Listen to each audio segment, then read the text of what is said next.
Hello friends, welcome to my channel. അപ്പോൾ കഴിഞ്ഞ വീഡിയോയിൽ നമ്മൾ ഔട്ട്കാസ്റ്റ് എന്ന് പറയുന്ന പാഠഭാഗത്തിന്റെ മലയാളം സമ്മറി ഒക്കെ കേട്ടു അല്ലെ. ഇനി നമുക്ക് അതിലെ ക്വസ്റ്റ്യൻ ആൻസേഴ്സ് ആണ് ഈ വീഡിയോയിൽ ഡിസ്കസ് ചെയ്യാൻ പോകുന്നത്. നമുക്ക് ഫസ്റ്റ് ക്വസ്റ്റ്യൻ നോക്കാം. എല്ലാ വീഡിയോയിലും പറയുന്നത് പോലെ ഫസ്റ്റ് ക്വസ്റ്റ്യൻസ് ഒക്കെ ടെക്സ്റ്റ് ബുക്കിലുള്ളത് 1 മാർക്ക് ക്വസ്റ്റ്യൻ ആണ്. നമ്മുടെ പുതിയ സിലബസ് അനുസരിച്ച് 1 മാർക്ക് ക്വസ്റ്റ്യൻസ് ഉണ്ടായിരിക്കില്ല. സോ ജസ്റ്റ് ഒന്ന് ഇലാബറേറ്റ് ചെയ്ത് എഴുതാം. Okay, first question. In which language as Akkarmashi originally written? അക്കർമഷി ഏത് ഭാഷയിലാണ് ആദ്യം എഴുതിയത്? Answer Marathi. Second question. To which caste did Sharankumar Limbale belong to? Sharankumar Limbale ഏത് വിഭാഗത്തിൽപ്പെട്ട ആളാണ്? Answer Mahar. Third question. Which was the game played by the Wani and Brahmin boys during the picnic? വാണി കുട്ടികളും ബ്രാഹ്മിൻ കുട്ടികളും പിക്നിക്കിൽ ഏത് കളിയാണ് കളിച്ചത്? Answer kabaddi. Fourth question. Which game did the boys of the narrator's class play during the picnic? കഥ പറയുന്ന ആളുകളുടെ ക്ലാസ്സിൽപ്പെട്ട കുട്ടികൾ പിക്നിക്കിൽ ഏത് കളിയാണ് കളിച്ചത്? Answer touch and go. Okay, ഇനി നമുക്ക് 2 or 3 സെന്റൻസ് ക്വസ്റ്റ്യൻസ് നോക്കാം. First question. Why could Parshia not go to the picnic? എന്തുകൊണ്ടാണ് പാർഷ്യയ്ക്ക് പിക്നിക്കിൽ പോകാൻ പറ്റാതിരുന്നത്? Answer Parshia could not go to the picnic because he has to take food for his father who had gone to dig pits without eating anything. തന്റെ പിതാവ് കാലത്തെ കുഴികൾ വെട്ടാൻ പോയത് ഒന്നും കഴിക്കാതെയാണ്. അതുകൊണ്ട് അവന് പിതാവിന് ഭക്ഷണം കൊണ്ടുപോയി കൊടുക്കേണ്ടതുണ്ട്. Second question.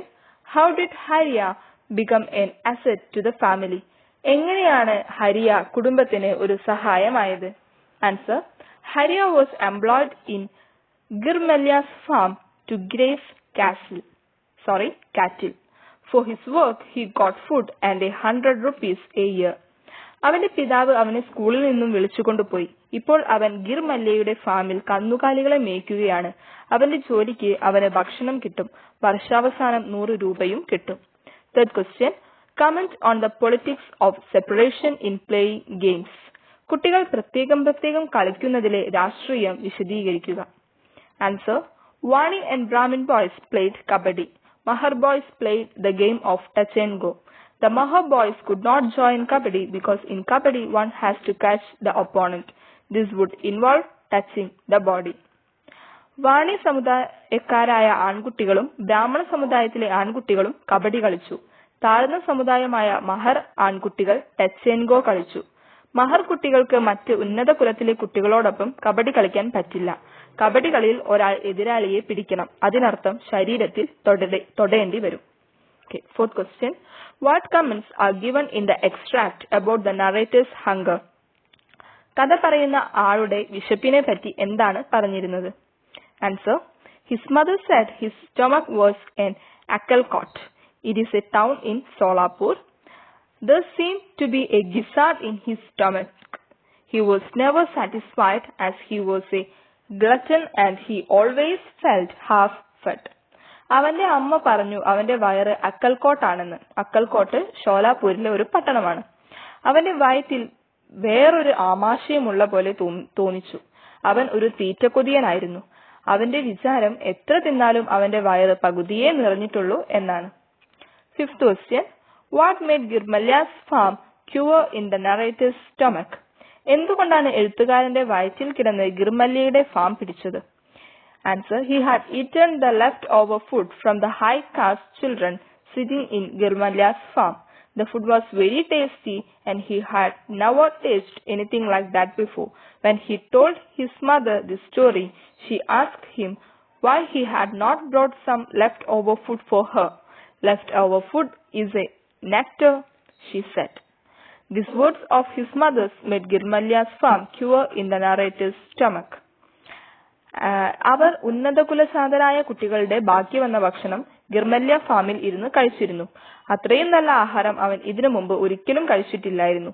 ഈ വിവരം അവന്റെ അമ്മയോട് പറഞ്ഞപ്പോൾ അവർ ചോദിച്ചു എന്തുകൊണ്ടാണ് കുറച്ചു ഭക്ഷണം അവർക്ക് അവൻ കൊണ്ടുവന്ന് കൊടുക്കാതിരുന്നതെന്ന്. ബാക്കി വരുന്ന ഭക്ഷണം അവർക്ക് അമൃത് പോലെയാണ്. അവന്റെ അമ്മയുടെ ഈ വാക്കുകളാണ് ഗിർമല്യയുടെ ഫാം അവന്റെ വയറ്റിൽ കിടന്ന് പിടപ്പിച്ചത്. Six question. We sat like owls watching them. What were they watching? We sat like owls watching them. എന്തായിരുന്നു അവർ നോക്കിക്കൊണ്ടിരുന്നത്? Answer. They were watching the high caste boys and girls from the village eating together.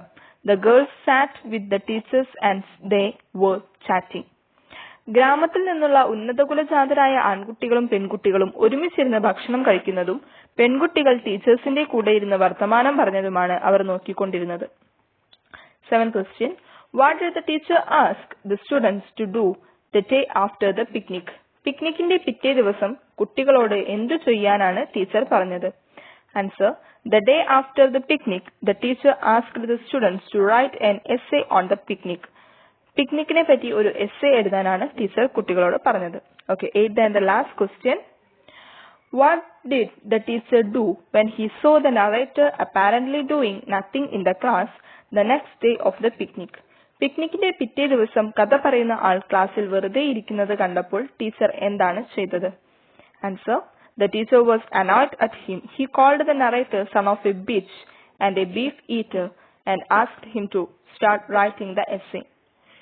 Teacher അവനോട് ദേഷ്യപ്പെട്ടു. അവനെ പട്ടിയുടെ മോനെ എന്നും കാളയിറച്ചി തിന്നുന്നവനെന്നും വിളിച്ചിട്ട് അവനോട് essay വേഗം എഴുതി തുടങ്ങുവാൻ പറഞ്ഞു.